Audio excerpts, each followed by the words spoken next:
रात को बहाने से राजकुमारी तारामती राजकुमारी पुष्पवल्ली को वन की उस वाटिका में ले जाती है, जहाँ जादूगरनी राजकुमारी पुष्पवल्ली को अपने जादू से एक फूल में बदल देती है।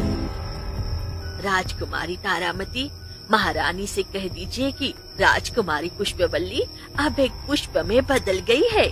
जब उनका आदेश होगा मैं इस फूल को नष्ट कर दूंगी। तुमने अपना कार्य कर दिया जादूगरनी। अब मेरा विवाह राजकुमार धर्मेश के साथ होने से कोई नहीं रोक सकता।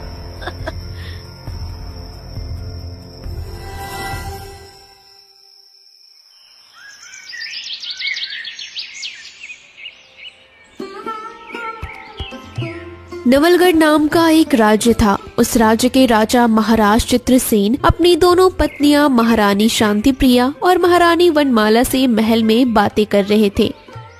महारानी शांतिप्रिया, महारानी वनमाला, हमारी दोनों राजकुमारियां विवाह योग्य हो गई हैं। मैं चाहता हूँ शीघ्र ही उन दोनों का विवाह संपन्न हो जाए।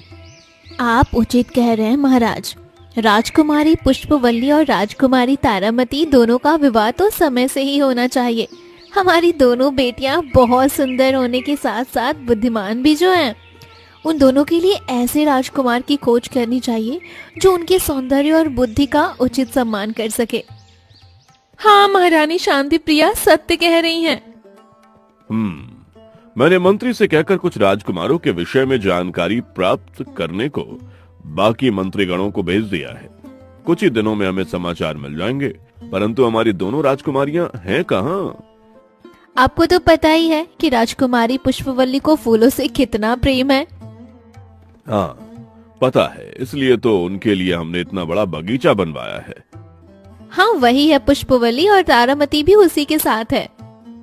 परंतु राजकुमारी तारामती को तो फूल पसंद नहीं, फिर भी वो पुष्प पल्लवी के साथ गई हैं। वो महाराज, हमारी तारामती अपने सौंदर्य को बढ़ाने के लिए प्राकृतिक उपाय करती रहती है। पुष्पवल्ली उसे गुलाब के फूलों का भस्म बनाकर देने वाली है, जिससे तारामती का सौंदर्य और निखर जाए, इसलिए वो उसके साथ गई है। अरे वाह, हमारी दोनों बेटियां एक दूसरे से कितना प्रेम करती हैं। मैं तो चाहता हूँ कि उन दोनों का विवाह एक ही राजघराने में हो जाए, तो दोनों हमेशा साथ रहें और उन दोनों के बीच का प्यार ऐसे ही बना रहे। महाराज अपने रानियों से बेटियों के विषय में बातें कर रहे थे। दोनों राजकुमारियां बगीचे में घूम रही थी। तारामती, ये देखो, यही वो गुलाब के फूल है जिसका भस्म हमें बनाना है। अच्छा, परंतु इस भस्म से क्या होगा? इन गुलाब के फूलों को सामान्य मत समझो। इन फूलों में हमारे सौंदर्य को बढ़ाने की शक्ति होती है।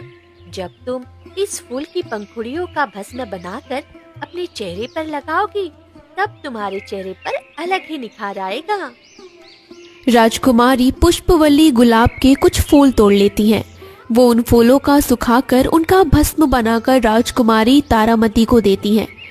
फिर ये लो तारामती, इस भस्म को रात को अपने चेहरे पर लगा लो। एक दिन महाराज चित्रसेन ने अपने दोनों रानियों और राजकुमारियों को बुलाया और पुष्प पल्लवी, तारामती, तुम दोनों के लिए कई राज्य से विवाह के प्रस्ताव आए हैं। तुम दोनों के सौंदर्य की प्रशंसा दूर दूर के राज्यों तक होती है, इसलिए हर कोई तुम्हें अपनी पत्नी बनाना चाहता है। ये सुनकर तारामती को बहुत खुशी होती है। राजकुमारी तारामती राजकुमारी पुष्पवल्ली से ज्यादा सुंदर थी और वो उसे अपने सौंदर्य पर गर्व भी होता था। परंतु राजकुमारी पुष्पवल्ली को ये बात सुनकर जरा भी खुशी नहीं होती। वो राजमहल से बाहर आती है और एक निर्जन जगह पर जाकर किसी की प्रतीक्षा करने लगती है। कुछ देर के बाद वहाँ एक राजकुमार आता है। राजकुमार धर्मेश, आपको कदाचित पता नहीं है, परंतु मेरे पिताश्री ने मेरे लिए और मेरी बहन के लिए विवाह की प्रस्ताव भेजना शुरू किया है। वो चाहते हैं कि शीघ्र ही हम दोनों का विवाह संपन्न हो जाए। तो इसमें समस्या क्या है?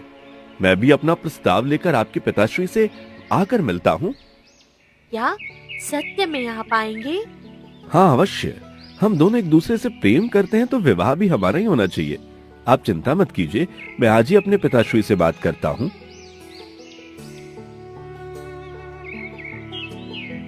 राजकुमारी पुष्पवल्ली महल वापस आती है। कहाँ गई थी तुम अकेले? मुझे भी कुछ नहीं बताया तुमने। यही बगीचे में थी। राजकुमारी पुष्पवल्ली राजकुमार धर्मेश के साथ उनके प्रेम संबंध की बात को छुपा कर रखती हैं। राजकुमार धर्मेश अपने पिता महाराज सतानंद से आकर मिलते हैं और उन्हें राजकुमारी पुष्पवल्ली से विवाह के विषय में बात करते हैं। ठीक है पुत्र, हम शीघ्र ही महाराज चित्रसेन से जाकर मिलते हैं। यदि तुम्हें उनकी राजकुमारी से प्रेम है तो तुम्हारा विवाह उनसे ही होगा।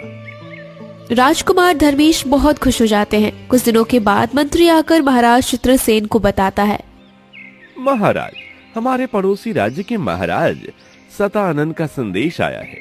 महाराज शतानंद अपने पुत्र के विवाह का प्रस्ताव लेकर आने वाले हैं। अरे वाह, महाराज सतानंद के विषय में तो हमने बहुत ही अच्छी बातें सुनी हैं। सभी लोग उनकी प्रशंसा करते हैं। उनके साथ अगर संबंध बन जाए तो बहुत प्रसन्नता की बात होगी। मंत्री जी, महाराज शतानंद के स्वागत की तैयारी कीजिए। उनका उचित सत्कार होना चाहिए।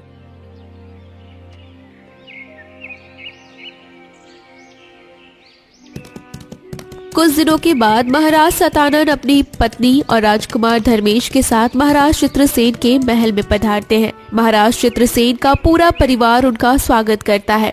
दोनों राजकुमारियां बहुत सुंदर दिख रही होती हैं। महाराज चित्रसेन, आपकी दोनों राजकुमारियां बहुत सुंदर हैं।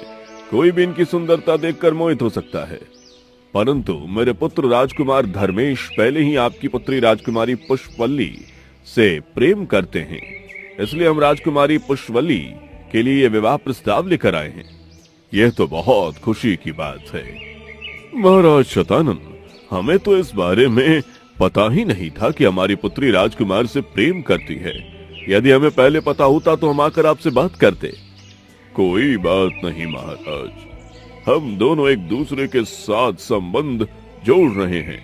यही हमारे लिए सौभाग्य की बात है। सबकी सहमति से राजकुमारी पुष्पवल्ली और राजकुमार धर्मेश का विवाह निश्चित हो जाता है। सभी बहुत खुश होते हैं सिवाय एक के। राजकुमारी पुष्पवल्ली खुश होकर अपने बगीचे में जाती है और अपने प्रिय फूलों के पास आकर उन्हें सहलाने लगती है। तब तुम बहुत खुश हो ना पुष्पवल्ली? हाँ तारामती, जिससे हम प्रेम करते हैं वही हमारा जीवन साथी बन जाए तो उसके जैसा सुख और कोई नहीं होता। हाँ, सत्य कह रही हो तुम। राजकुमार धर्मेश तो इतने सुंदर है कि कोई भी लड़की उनसे प्रेम कर ले। वो सिर्फ सुंदर ही नहीं, सज्जन भी है तारामती। अपनी प्रजा से बहुत प्रेम करते हैं और उनकी चिंता भी करते हैं। वो एक कुशल योद्धा भी है और उनकी धनुर्विद्या के चर्चे तो दूर दूर तक होते हैं। कहते हैं कि वो अपने तीर से कैसी विशाल पत्थर को भी तोड़ सकते हैं और किसी कोमल फूल को भी अपनी डाली से अलग कर सकते हैं बिना उस डाली को आहत किए हुए। उनकी धनुर्विद्या दिव्य और अतुलनीय है। तुमसे भी बहुत प्रेम करते हैं ना? हाँ, मुझसे भी बहुत प्रेम करते हैं। इसीलिए तो अपने पिताश्री से बात करके विवाह का प्रस्ताव लेकर आए थे। परंतु एक बात बताओ कि तुम उन्हें मिली कहाँ? कुछ दिनों पहले मैं अपनी सहेलियों के साथ एक पुष्प वाटिका देखने गई थी। तभी मुझे वहाँ राजकुमार धर्मेश मिले थे। उन्हें भी मेरी तरह फूलों का बहुत शौक है। उन्हें फूल बेहद पसंद है। उन्होंने उनके राज्य में मेरे लिए मेरे प्रिय फूलों की वाटिका बनाने का आदेश उनके मंत्रियों को पहले ही दे दिया है। बहुत भाग्यशाली हो तुम, जो तुम्हें इतना अच्छा वर मिला है। राजकुमारी पुष्पवल्ली अपने ही विचारों में खोई हुई थी। राजकुमारी तारामती अपने कक्ष में आती थी। उसकी माँ महारानी वनमाला आती है और तारामती से कहती है कि कितने सुंदर है राजकुमार धर्मेश और कितने बड़े राज्य के राजकुमार हैं। माँ, मैं भी वही विचार कर रही हूँ। उन्हें देखकर मेरे मन में विचार आया कि राजकुमार धर्मेश जैसे राजकुमार का विवाह तो तुम जैसी भवन सुंदरी से होना चाहिए। राजकुमारी पुष्पवल्ली भी सुंदर है, परंतु मेरी पुत्री के सौंदर्य की तुलना किसी और से नहीं हो सकती। हाँ माँ, मैंने जब से राजकुमार धर्मेश को देखा है मैं बस उनसे प्रेम करने लगी हूँ माँ। उनका विवाह पुष्पवल्ली से नहीं, मुझसे होना चाहिए। मुझे धर्मेश के साथ विवाह करना है। आप पिताश्री से बात कीजिए ना। तुम्हारे पिताश्री ने महाराज सतानंद को वचन दिया है कि उनके पुत्र का विवाह पुष्पवल्ली से होगा। अब वो अपनी बात से नहीं हटेंगे। मैं उनसे बात नहीं कर सकती। तो क्या माँ, मेरी इच्छा का कोई मोल नहीं है? आप मेरी इच्छा पूरी नहीं करेंगी? मैं महाराज से इस विषय में बात नहीं कर सकती। एक बार उन्होंने जो वचन दिया है वो कभी नहीं तोड़ेंगे। तुम पुष्पवल्ली से अधिक सुंदर हो, ये बात सत्य है, परंतु ये विवाह स्थगित करना सरल नहीं है। इसलिए मैं महाराज से इस विषय में कोई बात नहीं करूंगी और ना ही तुम करना।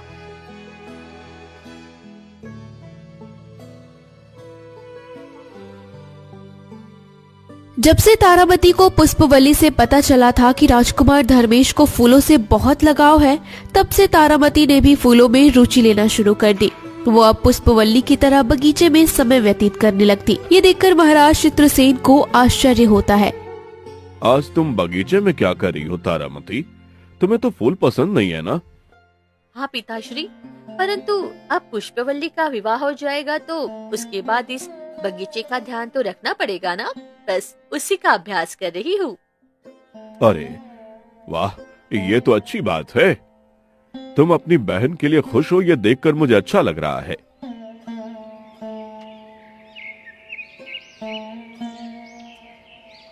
ऐसे ही एक दिन राजकुमार धर्मेश को महाराज सतानंद बुलाते हैं और आपने मुझे बुलाया पिताश्री? हाँ पुत्र, मुझे जानकारी मिली है कि राजकुमारी पुष्पवल्ली को फूलों से बहुत जुड़ाव है। हाँ पिताश्री, इसलिए तो मैं उनके लिए पुष्प वाटिका का निर्माण कर रहा हूँ। परंतु सुना है कि राजकुमारी पुष्पवल्ली उन्हीं फूलों का उपयोग करके किसी को भी मोहित कर सकती है। उनके पास ऐसी शक्तियां हैं जिनका उपयोग अपने स्वार्थ के लिए करती हैं। उन्होंने उसी शक्ति से तुमको सम्मोहित किया है क्या? नहीं पिताश्री, ये बात असत्य है। आपको किसी ने झूठी जानकारी दी है। ऐसा कुछ नहीं है। मेरे गुप्तचर को हमारे राज्य की सीमा पर एक व्यक्ति मिला जिसने ऐसी जानकारी दी है। अब वो सही है या गलत, इसकी जांच करनी होगी। नहीं पिताश्री, जांच करने की आवश्यकता नहीं। मुझे राजकुमारी पुष्पवल्ली का पूरा विश्वास है। उन्होंने ऐसा कुछ भी नहीं किया। कदाचित ऐसा भी हो सकता है कि वो कथित व्यक्ति असत्य बोल रहा हो। हमारे किसी शत्रु ने मेरे विवाह में बाधा डालने के लिए उसे भेजा हो। हाँ, ऐसा हो सकता है। हमें चौकन्ना रहना चाहिए। महाराज सतानंद के पास राजकुमारी पुष्पवल्ली के विषय में बार बार गलत जानकारियां आने लगती हैं। उन्हें समझ नहीं आता कि राजकुमारी पुष्पवल्ली के साथ राजकुमार धर्मेश का विवाह करना उचित है या नहीं। महाराज सतानंद को दुविधा में देख गए। पिताश्री, आप चिंता मत कीजिए। मैं राजकुमारी पुष्पवल्ली को बहुत अच्छे से जानता हूँ। आपको जो जानकारी प्राप्त हुई है, ऐसा कुछ भी नहीं है। राजकुमारी ऐसा कुछ नहीं कर सकती। ये सब किसी दुष्ट की योजना है। मुझे बस पता लगाना है कि ये सब कौन कर रहा है। राजकुमारी पुष्पवल्ली के विषय में ऐसी झूठ खबरें कौन फैलाकर उन्हें बदनाम कर रहा है।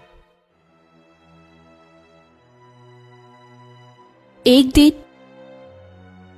पुष्पवल्ली, चलो चलो, आज मैं तुम्हें कहीं ले जाना चाहती हूँ। अरे अभी तो शाम हो गई है। अभी महल से बाहर जाना उचित नहीं है। पिताश्री या माँ ने देख लिया तो हमें डांटेंगी। हाँ पता है, परंतु मुझे तुम्हें जो दिखाना है वो रात के अंधेरे में ही दिख सकता है। ऐसा क्या है जो सिर्फ रात को देख सकते हैं? जुगनू? अरे पुष्पवल्ली, जुगनू तो हमारे बगीचे में भी कितने सारे हैं। मैं तुम्हें ऐसा कुछ दिखाना चाहती हूँ जो हमारे पूरे राज्य में कहीं नहीं है। अच्छा, परंतु हम सबको क्या बताएंगे? यदि किसी को पता चल गया कि हम महल में नहीं है तो बहुत बड़ी समस्या हो जाएगी। तुम चिंता मत करो, मैंने सब कुछ प्रबंधक कर लिया है। भोजन के बाद हम दोनों अपने घोड़े लेकर चले जाएंगे। घोड़े महल से दूर खड़े किए होंगे, लेकिन उनके पैरों की आवाज किसी को नहीं आएगी। परंतु क्या ऐसा करना उचित रहेगा? मेरी प्यारी बहन, कुछ ही दिनों में तुम्हारा तो विवाह हो जाएगा। उसके बाद पता नहीं हम दोनों की भेंट कब हो, इसीलिए मैं तुम्हें इतना कह रही हूँ। अब यदि तुम्हें अपनी छोटी बहन में इतनी भी इच्छा पूरी नहीं करनी है तो जाने दो, नहीं जाते हैं हम। तारामती की ये बात सुनकर पुष्पवल्ली ने कहा, ठीक है, हम जाते हैं। मैं अपनी प्यारी बहन की ये इच्छा अवश्य पूरी करूंगी।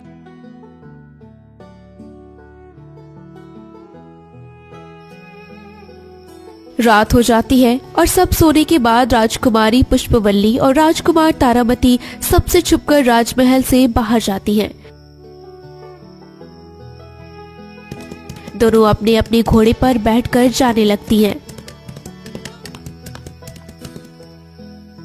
अब तो बताओ तारामती कि हम कहाँ जा रहे हैं? हमारे राज्य के उत्तर दिशा में एक घना वन है। उस वन में एक पुष्प वाटिका है। उस पुष्प वाटिका में ऐसे फूल खिलते हैं जो हमने आज तक नहीं देखे हैं। उन फूलों की सुगंध बहुत लुभावनी है और वो फूल केवल रात में ही खिलते हैं। अच्छा, परंतु रात के अंधेरे में हम उन फूलों को देखेंगे कैसे? वही तो विशेषता है उन फूलों की। उन फूलों में लुभावनी सुगंध के साथ साथ रोशनी भी है। वो फूल खिलते ही है और रोशनी से जगमगा जाते हैं। क्या? वाह, ये तो बहुत अद्भुत बात है। हाँ, इसीलिए तो तुमसे इतना कह रही थी कि चलो मेरे साथ। फिर कब हमें ये नजारा देखने का अवसर मिलेगा पता नहीं। मेरे लिए तुमने इतना विचार किया, उसके लिए तुम्हारा बहुत बहुत धन्यवाद मेरी बहन।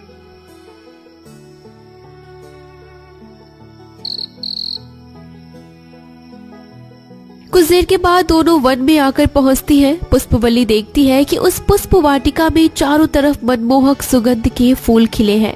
उन फूलों से धीमी धीमी रोशनी परिवर्तित हो रही थी। वाह, इतना सुंदर दृश्य है। सत्य कह रही थी तुम तारामती। मैं यदि तुम्हारी बात मानकर नहीं आती तो ऐसा अवसर मुझे फिर कभी प्राप्त नहीं होता। दोनों उन फूलों को देखने लगती हैं।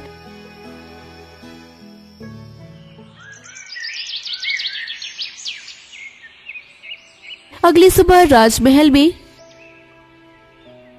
राजकुमारी तारामती, तुम्हारी बहन पुष्पवल्ली कहाँ है?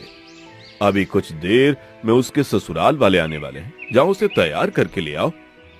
महाराज चित्रसेन की बात सुनकर राजकुमारी तारामती अपनी गर्दन झुकाकर वहीं खड़ी रहती है। ये देख। क्या हुआ पुत्री, तुम कुछ बोल क्यों न रही? तारामती पुत्री, क्या हुआ? रोज सुबह तो तुम दोनों एक साथ ही अपने कक्ष से बाहर आती हो ना, आज क्या हुआ? पुष्पवल्ली कहाँ है? गई कहाँ है वो? अब महारानी शांति प्रिया भी तारामती से पूछने लगती है। फिर भी राजकुमारी तारामती शांति से गर्दन झुकाए खड़ी होती है। महाराज चित्रसेन और महारानी शांति प्रिया एक दूसरे को देखने लगते हैं। तब महारानी वनमाला वहाँ आती है और कहती है, महाराज, पुष्पवल्ली महल में नहीं है। महल में नहीं है मतलब कहाँ गई है वो? उसने आपको कुछ बताया है महारानी वनमाला? नहीं महारानी शांति प्रिया, वो कहाँ गई है इसकी जानकारी मुझे नहीं है, परंतु वो महल में नहीं है, ये बात सत्य है। महारानी वनमाला, जो भी सत्य है वो बताइए। महाराज, मुझे बड़े ही दुख के साथ कहना पड़ जाए कि हमारी पुत्री राजकुमारी पुष्पवल्ली राजमहल का त्याग करके भाग गई। ये सुनकर महाराज और महारानी शांति प्रिया को बहुत धक्का लगता है। क्या पुष्पवल्ली भाग गई? नहीं, ये नहीं हो सकता। आप असत्य कह रही हैं महारानी वनमाला। तभी राजकुमार धर्मेश और उनके परिवार वाले वहां आ जाते हैं। क्या हुआ महाराज, आप इतने विचलित क्यों हैं? कुछ हुआ है क्या? पुष्पवल्ली महल छोड़कर भाग गई है। क्या राजकुमारी भाग गईं? परंतु कुछ ही दिनों में उनका विवाह होने वाला है मेरे पुत्र के साथ। वो कैसे भाग सकती हैं? देखा धर्मेश, मैंने पहले ही तुमसे कहा था कि हमें चौकन्ना रहना चाहिए। पहले भी हमें राजकुमारी पुष्पवल्ली के विषय में ऐसी जानकारियां प्राप्त हुई हैं। नहीं पिताश्री, अवश्य कोई बात है। राजकुमारी पुष्पवल्ली को भागने की क्या आवश्यकता है? राजकुमारी यहीं कहीं होंगी। नहीं राजकुमार, ये देखिए, मुझे राजकुमारी के कक्ष में ये पत्र मिला है जिसमें उसने लिखा है कि वो ये विवाह नहीं करना चाहती, इसलिए वो राजमहल और इस राज्य से दूर जा रही है। इससे आगे ऐसा भी लिखा है कि राजकुमार से विनती है कि आप मेरी बहन तारामती से विवाह कर लीजिए। राजकुमार ने उस पत्र को हाथ में लिया और खुद पढ़ने लगे। कुछ देर बाद विचार करके कहा, ठीक है, मैं राजकुमारी तारामती के साथ विवाह करने के लिए तैयार हूँ। ये तुम क्या बोल रहे हो पुत्र? एक बहन भाग गई तो तुम दूसरी के साथ विवाह करोगे? पिताश्री, विवाह का आयोजन पूरा हो गया है, सभी को निमंत्रण भी जा चुका है। ऐसे में यदि विवाह संपन्न नहीं हुआ तो महाराज चित्रसेन के साथ साथ हमारे राज परिवार पर भी लांछन लगेगा। इसलिए मैं ये कह रहा हूँ, मुझे राजकुमारी तारामती के साथ विवाह करने में कोई आपत्ति नहीं है। राजकुमार धर्मेश की ये बात सुनकर महाराज चित्रसेन और महारानी शांतिप्रिया को आश्चर्य होता है। वो महारानी वनमाला और राजकुमारी तारामती दोनों बहुत खुश हो जाते हैं। राजकुमार ठीक कह रहे हैं महाराज शतानंद। मेरी एक पुत्री ने जो लांछन हमारे चतुर्थ पर लगाया है, उसे दूर करने का यही एकमात्र विकल्प है। यदि तारामती का विवाह राजकुमार के साथ हो जाएगा तो हम उस पीड़ा से उभरने का प्रयास कर सकते हैं। राजकुमारी तारामती तो पुष्पवल्ली से भी अधिक सुंदर है। उसके आने से आपके राजमहल की शोभा बढ़ जाएगी।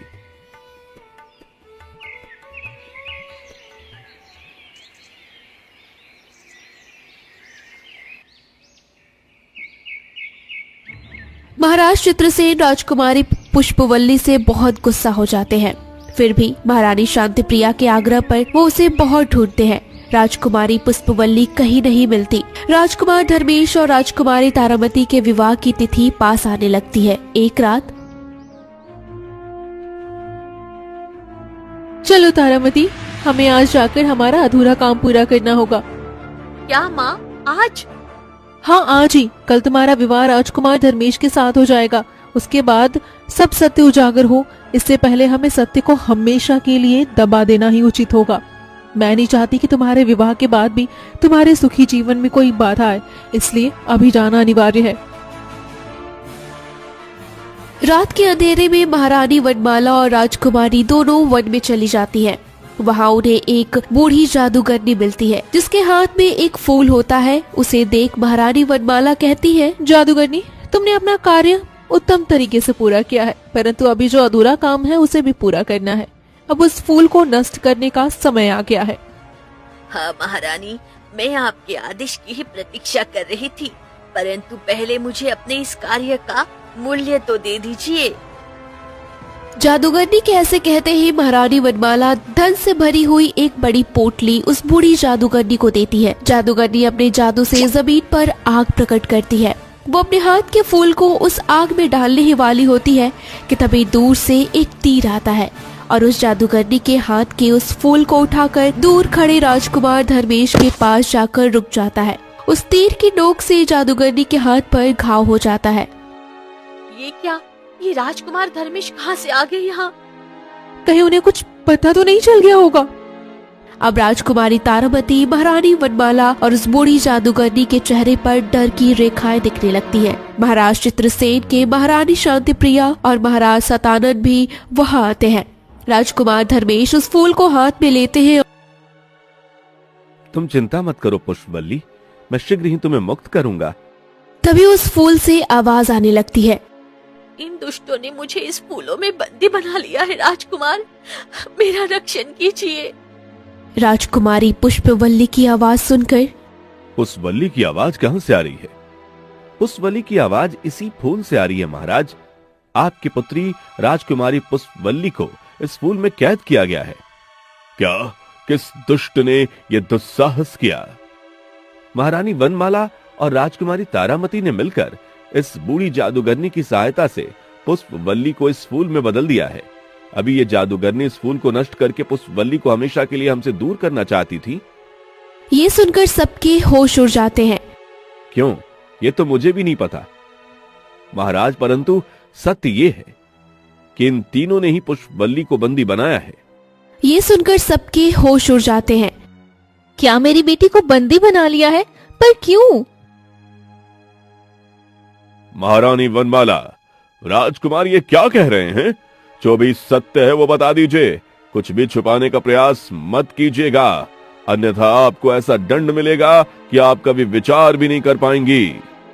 महाराज चित्रसेन का गुस्सा देखकर वनमाला और तारामती बहुत डर जाती हैं। महाराज, मैं आपको सब सत्य बताती हूँ। उस दिन जब राजकुमार पहली बार हमारे महल आए थे, तब तारामती ने उन्हें देखकर मुझे कहा था, माँ, मुझे राजकुमार धर्मेश बहुत पसंद आए। मैं उनसे विवाह करना चाहती हूँ। आप पिताश्री से बात कीजिए ना। परंतु राजकुमार का विवाह तो पुष्पवल्ली के साथ निश्चित हो चुका है। वो दोनों एक दूसरे से प्रेम करते हैं। अब मैं महाराज से क्या बात कर सकती हूँ? प्रेम तो मैं भी करती हूँ राजकुमार धर्मेश से, और मेरी जैसी सुंदर कन्या का विवाह उनसे ही होना चाहिए। आप कुछ भी करके मेरा विवाह उनसे करवा दीजिए। नहीं तो मैं ये महल छोड़कर चली जाऊंगी। मुझे थोड़ा विचार करने का समय दो, मैं कुछ करती हूँ।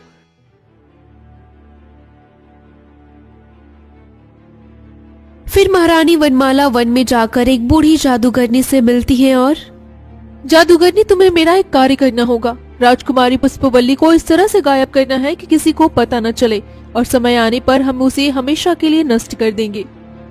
ठीक है महारानी, सुना है कि राजकुमारी पुष्पवल्ली को फूलों से बहुत प्रेम है। मैं अपनी जादू से एक दिव्य पुष्प वाटिका का निर्माण करती हूँ, जिसे देखने आप पुष्पवल्ली को भेज दीजिए, बाकी सब मैं देख लेती हूँ। रात को बहाने से राजकुमारी तारामती राजकुमारी पुष्पवल्ली को वन की उस वाटिका में ले जाती है, जहाँ जादूगरनी राजकुमारी पुष्पवल्ली को अपने जादू से एक फूल में बदल देती है। राजकुमारी तारामती, महारानी से कह दीजिए कि राजकुमारी पुष्पवल्ली अब एक पुष्प में बदल गई है। जब उनका आदेश होगा, मैं इस फूल को नष्ट कर दूंगी। तुमने अपना कार्य कर दिया जादूगरनी। अब मेरा विवाह राजकुमार धर्मेश के साथ होने से कोई नहीं रोक सकता।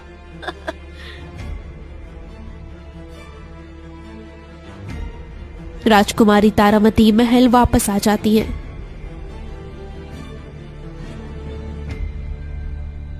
माँ, उस बूढ़ी जादूगरनी ने पुष्पवल्ली को एक फूल में बदल दिया है। अब तो आपके आदेश की प्रतीक्षा कर रही हूँ। हाँ, उसे संदेश मिल जाएगा, परंतु उससे पहले हम सबको ये विश्वास दिलाना पड़ेगा कि पुष्पवल्ली राजमहल से भाग गई है और उसने तुम्हें राजकुमार धर्मेश के साथ विवाह करने को कहा है। परंतु माँ, हम ये करेंगे कैसे? हम एक पत्र लिखेंगे जिसमें लिखा होगा कि पुष्पवल्ली से ये विवाह नहीं करना चाहती, इसलिए वो महल और राज्य छोड़कर जा रही है। मैंने पहले ही कुछ लोगों को भेजकर राजकुमार धर्मेश के राज्य में पुष्पवल्ली के विषय में अफवाहें फैलाई हैं कि पुष्पवल्ली कभी भी अपनी कही हुई बात पूरी नहीं करती। बस वो इतनी चंचल है कि कभी एक व्यक्ति के साथ नहीं रह सकती, और ऐसे ही कुछ और बातें भी हैं जो मैंने महाराज सतानंद तक पहुंचाने की व्यवस्था कर दी है। ठीक है, तो कल सुबह पिताश्री को ये बात पता चलेगी कि पुष्पवल्ली महल से भाग गई है, परंतु वो कहाँ से, इसका सत्य कभी किसी को पता नहीं चलेगा और मेरा विवाह राजकुमार धर्मेश के साथ हो जाएगा। बाकी सब तो आपको पता ही है महाराज। पिताश्री, इस तारामती ने मुझे बड़े ही प्यार से कहा था कि वो मुझे एक नई पुष्प वाटिका दिखाना चाहती है। फूलों के मोह से मैं भी रात के समय आपको बिना बताए वन में चली आई। इन तीनों ने मिलकर ये योजना पहले ही बनाई थी। इनके जाल में मैं आसानी से फंस गई। परंतु राजकुमार, आपको ये सब कैसे पता चला? महाराज, उस दिन हमें महारानी वनमाला जो खत दिखा रही थी, मैंने उसे बड़ा ध्यान से देखा था। वह हस्ताक्षर पुष्पवल्ली के नहीं थे। पुष्पवल्ली ने मुझे पहले भी पत्र भेजे थे, इसलिए मैं उसके हस्ताक्षर को पहचानता हूँ। महारानी ने पुष्पवल्ली के हस्ताक्षर की नकल करने का प्रयास किया था, परंतु वो सफल नहीं हो पाई। उस दिन जब आप पुष्पवल्ली से क्रोधित हो गए थे, तब मैंने महारानी वनमाला और तारामती को एक दूसरे की तरफ देखकर मुस्कुराते हुए देखा। तभी मुझे संदेह हुआ था, इसलिए मैंने अपनी एक दासी को इनकी दासियों के साथ मिलाकर दोनों पर नजर रखने को कहा था। मेरी दासी से मुझे ये जानकारी प्राप्त हुई कि महारानी वनमाला एक बूढ़ी जादूगरनी से मिलने जाती हैं, जिसके पास एक फूल है। मैंने एक सैनिक से कहकर जादूगरनी पर नजर रखी, तब जाकर पता चला वो फूल नहीं पुष्पवल्ली है। तुम दोनों ने बहुत बड़ा अपराध किया है। वनमाला और तारामती, ये जानते हुए कि पुष्पवल्ली का विवाह राजकुमार के साथ हो रहा है, तुमने उसे रोकने के लिए ये सब किया। हाँ, अपराध तो इन्होंने किया है और इन्हें उसका दंड भी मिलकर रहेगा, परंतु मुझे सबसे पहले अपनी पुष्पवल्ली को फिर से उसके वास्तविक रूप में देखना है। बूढ़ी जादूगरनी, मेरी पुत्री पर तुमने जो जादू किया है उसे वापस ले लो और मेरी पुत्री को पहले जैसा बना दो। क्षमा कीजिए महाराज, मेरे जादू का कोई तोड़ नहीं है। उसे मैं खुद भी वापस नहीं ले सकती हूँ। तो क्या मेरी पुत्री अभी भी ठीक नहीं होगी? हमेशा ऐसे फूल बनकर रहेगी? महारानी शांतिप्रिया की आंखों से आंसू बहने लगते हैं। नहीं महारानी, पुष्पवल्ली अपने वास्तविक रूप में आ जाएगी। कुछ देर रुकिए, मैंने एक तेजस्वी तपस्वी को बुलाया है। मैंने जब इस बूढ़ी जादूगरनी की जानकारी प्राप्त की थी तब मुझे भी पता चल गया था कि इसकी जादू का कोई तोड़ नहीं होता सिवाय किसी तपस्वी के मंत्रों की शक्ति के। मंत्रों की शक्ति ही इसकी जादू को काट सकती है। तपस्वी जी किसी भी समय आते ही होंगे। कुछ देर के बाद तपस्वी जी आते हैं। तपस्वी जी हाथ में भस्म लेकर कुछ मंत्र बोलते हैं और फिर उस भस्म को उस फूल पर डाल देते हैं। उनके ऐसा करते ही उस फूल की जगह राजकुमारी पुष्पवल्ली प्रकट हो जाती है। उसे देखकर महाराज चित्रसेन और महारानी शांतिप्रिया के साथ राजकुमार धर्मेश को भी बहुत खुशी होती है। मेरी पुत्री पुष्पवल्ली, मैंने गुस्से में तुम्हें कितना कोसा था। तुम मुझे लांछन लगाकर चली गई, परंतु सत्य में लांछन तो तुमने नहीं, इन दोनों माँ बेटी ने लगाया। इन दोनों ने ऐसा कार्य किया है जिसके विषय में मैंने कभी स्वप्न में भी विचार नहीं किया था। सैनिकों, ले जाओ इस बूढ़ी जादूगरनी महारानी वनमाला और तारामती को बंदी बनाकर कारागार में डाल दो। तारामती, तुमने जो किया है उसके बाद कोई बहन दूसरी बहन पर विश्वास करने के पहले विचार करेगी। मैं तो समझ रही थी कि तुम मुझसे बहुत प्रेम करती हो, परंतु तुम तो प्रेम की आड़ में मुझसे मेरा सुख छीनना चाहती थी। वो तो मेरा भाग्य अच्छा था कि राजकुमार धर्मेश ने हस्ताक्षर पहचान लिए, नहीं तो तुम तो अपनी योजना में सफल हो जाती और मैं मृत्यु को प्राप्त हो जाती। महाराज के आदेश अनुसार सैनिक जादूगरनी वनमाला और तारामती को बंदी बनाकर कारागार में डाल देते हैं। 2 दिनों के अंदर राजकुमारी पुष्पवल्ली और राजकुमार धर्मेश का विवाह संपन्न होता है, जिसके बाद राजकुमारी अपने पति के साथ सुख से रहने लगती है।